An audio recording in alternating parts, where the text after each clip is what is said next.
آیا اپنی بوڑھی والدہ کو لے کے. وہ والدہ بیچاری بیمار تھی, بوڑھی تھی. مجھے کہنے لگا میری والدہ ہیں بیچاری پریشان ہیں, اب ان کو وہم ہو گیا ان پہ کوئی جادو تو نہیں ہو گیا ہے. میں نے اس کی والدہ کو دیکھا, بہت تکلیف میں تھی بیچاری, گھٹنوں کی تکلیف اور بڑھاپے کی تکلیف. تو میں نے اس نوجوان کو دیکھا, میں نے کہا یار آپ ان کی خدمت کر رہے ہو؟ کہہ رہے میں اکیلا ہی ہوں خدمت کرنے والا. میرے لیے نا اپنے جذبات پہ قابو رکھنا مشکل ہو گیا. تو میں نے اس کے کندھے پہ ہاتھ رکھا. ظاہر انسان تنگ آ جاتا ہے نا, ایک بوڑھی ماں کی 24 گھنٹے کی, اور میری اس کی ماں کی حالت کو دیکھ کے مجھے اندازہ ہو گیا کہ اس کی خدمت آسان نہیں ہے, اس کی سننا بڑی مشکل ہے. ظاہر بوڑھا ہے بیچارہ, بوڑھا تو بولتا رہے گا, اور اس کو چاہیے کہ کوئی سنے. اتنا دیر سننا, پھر اس کو برداشت کرنا. تو میں نے اس کے کندھے پہ ہاتھ رکھا, میں نے کہا میرے بھائی ایک سیکنڈ جو آپ برداشت کر رہے ہو نا, ایک سیکنڈ خدا کی قسم حج اور عمرے سے بہتر ہے. اس کو ہلکا نہ سمجھنا, اس کو بوجھ نہ سمجھنا. اللہ بہت نوازے گا تمہیں اس خدمت پہ. دنیا میں کچھ ہو سکتا ہے بزنس کا لاس ہو جائے, جو ٹائم دکان پہ بیٹھنے کا تھا وہ بھی کس کو دے رہا ہے. میں نے کہا اللہ کی نظر میں یہ خدمت ہلکی, دنیا میں اس پہ کخ بھی نہیں ملے گا. تبھی انگریز اس سے پہلے ہی اولڈ ہوم میں جمع کرا دیتا ہے, کیونکہ ماں نے جو قربانی دی ہے نا تمہارے لیے وہ اس سے بڑھ کر ہے. وہ بھول جاتا ہے انسان, اور اس پہ کوئی موٹیویٹ کرنے کے لیے تیار نہیں ہے. وہ فادر ڈے اور مدر ڈے مناتے ہیں بس سال میں ایک دفعہ. قرآن کو پتہ ہے کہ انسان اپنے محسنین کو سب سے پہلے بھولے گا, کیونکہ ان سے جتنا فائدہ اٹھانا تھا اٹھا لیا. اب اس سے نہ کوئی فیکٹری چلے گی, نہ معیشت مضبوط ہوگی. گورا سارا فوکس کس کو کر رہا ہے؟ کنٹری مضبوط ہو جائے, ہے بھائی, بزنس اچھا ہو جائے. اللہ کو پتہ ہے ان لوگوں نے تمہیں جنا ہے. ماں نے, قرآن کیا کہہ رہا ہے؟ حملتہ امہ کرہن ووضعتہ کرہا. اس ماں نے تمہیں تکلیف سے پیٹ میں اٹھایا اور تکلیف سے تمہیں جنا ہے. وحملہ وفصالہ 30 شہرا. اور جب دودھ پیتے بچے تھے نا, 2.5 سال اپنی گود سے چپکا کے رکھا ہے اس نے. 2.5 سال, ایک سیکنڈ کے لیے الگ نہیں ہوتی تھی. اس وقت تمہاری معاشرے کو کوئی ضرورت نہیں تھی. بچے کا کوئی کردار ہوتا ہے؟ کسی کام کا نہیں ہے. پھینک کے چلی جاتی, کوئی پوچھنے والا نہیں تھا. عیدی سینٹر میں جمع کرا دیتی. کیسے پالتی ہے, کیسے سینے سے لگا کے رکھتی ہے. اور کتنا بڑا رشتہ ہے ماں کا بھائی. دنیا میں اس سے بہترین رشتہ اللہ نے کسی کا خدا کی قسم بنایا نہیں ہے. اس سے بہتر محبت کی اور خدمت کی مثال ملتی نہیں ہے دنیا میں, جتنی ماں اپنے بچے کے لیے کرتی ہے. اپنے ہی باڈی سے نکلا ہوا دودھ اسے پلاتی ہے, اپنی باڈی خرچ کرتی ہے اس کے اوپر. آپ کی باڈی بھی اس کی باڈی سے بن رہی ہے, آپ کو شیلٹر بھی دے رہی ہے, اور پھر ساری زندگی روٹیاں پکا پکا کے کھلاتی رہتی. کوئی ملازم رکھ کے دیکھ لو, 1 دن پکائے گا, 2 دن پکائے گا, تنخواہ مانگنے آئے گا. پھر اس سے غرض نہیں ہوتی کہ آپ کھا بھی رہے ہیں کہ نہیں کھا رہے. نہیں کھاؤ گے تو تکلیف ہوتی ہے اس کو. بھائی انتہا ہوتی ہے خدمت کی. 10 سال 20 سال جب تک شادی نہیں ہو جاتی نا, کون کھلاتا ہے؟ ہر وقت فکر, ناشتہ کیا نہیں کیا, کھانا کھایا نہیں کھایا, یہ کھا لے وہ کھا لے, یہ نہیں اچھا لگتا وہ پکا دیتی ہوں. او بھائی کسی کو کرائے پر لے کر آؤ, کسی کو تنخواہ پہ رکھو, خدا کی قسم عذاب میں آ جائے گا, تنگ آ جائے گا تھوڑے دنوں میں وہ. اور کمال در کمال یہ کہ انتہائی ایسی خدمت کرنے کے بعد اس خدمت کا معاوضہ بولو بھائی نہیں مانگتی. تو جب وہ بوڑھی ہوتی ہے تو انسان وہ سارا پروسیس بولو بھائی بھول جاتا ہے. اب اس کو یہ بوجھ لگتا ہے, کھانس رہی ہے, گھٹنوں میں تکلیف ہے.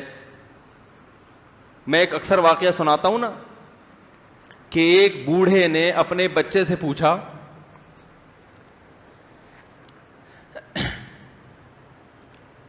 ایک بوڑھے باپ نے اپنے بچے سے پوچھا کہ بیٹا یہ دیوار پہ کیا بیٹھا ہوا ہے؟ تو بیٹے نے کہا کوا. کیا کہا؟ کوا. بوڑھے نے پھر پوچھا. آج کی جو ینگ جنریشن ہے نا, وہ اپنے باپ کے زیادہ سوالات برداشت, بولو نا, وہ خدا کی قسم سارا دن موٹیویشنل اسپیکر کو سنتی رہے گی نا, پھر بھی اپنے باپ کی بات اس کو برداشت نہیں ہوگی. دم ہی نہیں ہے اس میں, معاشرے کی اصلاح ہے ہی نہیں. تو اس بوڑھے نے کہا کہ بیٹا یہ کیا ہے, یہ کیا ہے؟ تو بیٹے نے کیا جواب دیا؟ کوا. دوبارہ اس نے پوچھا بیٹا یہ کیا ہے؟ بیٹے نے کیا کہا؟ کوا.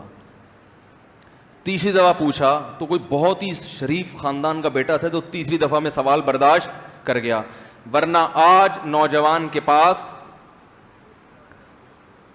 بوڑھے باپ اور بوڑھی ماں کو برداشت کرنے کا حوصلہ نہیں ہے. 2-3 سوالات پر ہی آگ بگولا ہو جاتے ہیں. مجھ سے کہتے ہیں میرے ابا ایسے, میرے پاپا ویسے. او بھائی, اگر تیرے ابا اچھے ہوتے تو اچھا تو دوست بھی ہو تو اس کے ساتھ اچھا سلوک کرنا چاہیے نا.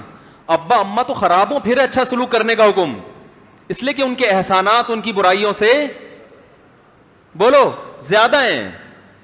جو احسان انہوں نے کر دیا وہ ایسا آپ پر احسان کر دیا ہے کہ اب اس کا بدلہ قیامت تک آپ نہیں چکا سکتے. تو وہ باپ نے دوبارہ پوچھا, تیسری دفعہ پوچھا یہ کیا ہے؟ تو بیٹے نے کہا کیا ایک سوال کی پخ لگا کے رکھی ہوئی, کچھ اور کام کر لو ابا, بار بار ایک ہی سوال ریپیٹ کر رہے ہو. تو باپ کو اپنا زمانہ یاد آیا. اس نے کہا بیٹا جب تو چھوٹا تھا نا, تو نے 20 مرتبہ مجھ سے پوچھا تھا کہ ابو یہ 20 مرتبہ پوچھا تھا, اور میں ایک دفعہ بھی میں نے جھنجھلا کے جواب بولو نہیں دیا تھا. تو چونکہ بچہ بھول جاتا ہے کہ میری ماں نے میرے لیے کیا کیا, اور خود ماں بھی بھول جاتی ہے, حقیقت تو یہ ہے, باپ بھی بھول جاتا ہے کہ میں نے اپنی اولاد کے لیے کیا کیا. اللہ چونکہ یاد رکھتا ہے اس لیے اس نے قرآن میں بار بار ماں باپ کو بیان کیا ہے, بہت زیادہ بہت زیادہ. وَوَصَّيْنَا الْإِنسَانَ, فرمایا آرڈر نہیں دے رہا, حکم نہیں دے رہا, وصیت کر رہا ہوں. جیسے کوئی مرتے ہوئے دنیا سے جاتا ہے نا, ایسے وصیت کر رہا ہوں, حکم نہیں. وصیت حکم سے بڑھ کر چیز ہے کہ ان کو نہیں بھولنا ہے, تم نے ان کو نہیں بھولنا ہے. تو یہ کون سے اچھے لوگ ہیں بھائی جو خدا کو بھی نہیں یاد رکھا انہوں نے اور اپنے پیرنٹس کو بھی نہیں. تو کسٹمر کو سے اچھے اخلاق سے بات کر کے یہ کون سے اخلاق ہو گئے. تو میرے ویسے جذبات, میں نے نا اس کی ماں کو دیکھ کے اس جوان آدمی کے میں نے کندھے پہ ہاتھ رکھا, لیکن چونکہ مجھ سے بولا ہی نہیں گیا, ٹھیک ہے نا, مجھ سے تو کیفیت ایسی ہو گئی کہ بس 1-2 باتیں میں نے اس کی, میں نے کہا بھائی اس خدمت کو ہلکا, اس کو ہلکا نہ, ابھی نہیں بولا جا رہا تو آپ سوچیں جب یہ منظر تھا تو کہاں بولا جا رہا ہوگا. تو میرے لیے سب سے مشکل جو ٹاپک ہے نا وہ والدین کے حقوق پہ بات ہے, کیونکہ جذبات بولنے نہیں دیتے, ساتھ دماغ کو اپنا ہٹاتا ہوں میں. جو آج کل والدین کے ساتھ ہو رہا ہے, اپنی بیوی کو دیکھا کرو یار, کیسے پالتی ہے, کیسے پالتی ہے بچوں کو آپ کے, دیکھا کرو کیسے صبح صبح ان کے کپڑے استری کر رہی ہوگی, کیسے محبت سے ناشتہ بنا رہی ہوگی, کیسے محبت سے وین میں بٹھا رہی ہوگی. عورت کسی کے لیے بھی منافقت رکھ سکتی ہے, کسی سے بھی دشمنی رکھ سکتی ہے. اولاد کے لیے ماں سے بڑا تحفہ بولو, اولاد کے ساتھ کبھی بھی برا نہیں سوچتی ہو. ایسا اللہ نے اس پر احسان کیا, آج وہ برداشت نہیں ہو رہی. کمبخت مرنے کے بعد غسل نہیں دے رہے ہوتے اس کو. باپ مر گیا فوراً عیدی سینٹر غسل کے لیے, ماں مر گئی عیدی سینٹر. او بھائی اب تو آخری سفر ہے, بیٹی کو چاہیے ماں کو گود میں بٹھا کے غسل دے, فخر کرے, اس کی باڈی پہ ہاتھ نہیں لگا رہے, مر گئی ہے. کیسے یہ ہے اللہ کے ہاں میرے بھائی, تمہاری دولت کی کوئی ویلیو بولو نہیں ہے. تم کتنے بڑے سائنٹسٹ بن جاؤ, پہلے انسان بنو, انسان. کچھ دنیا سلوٹ کرے گی مرنے کے بعد, خدا نہیں مانے گا. بہت سے لوگوں کی قبروں پہ 21 توپوں کی سلامی ہوتی ہے, بڑے بڑے پروٹوکول دیے جاتے ہیں. آخرت میں پتہ چلے گا کہ کتنی توپوں کی سلامی کا مستحق تھا.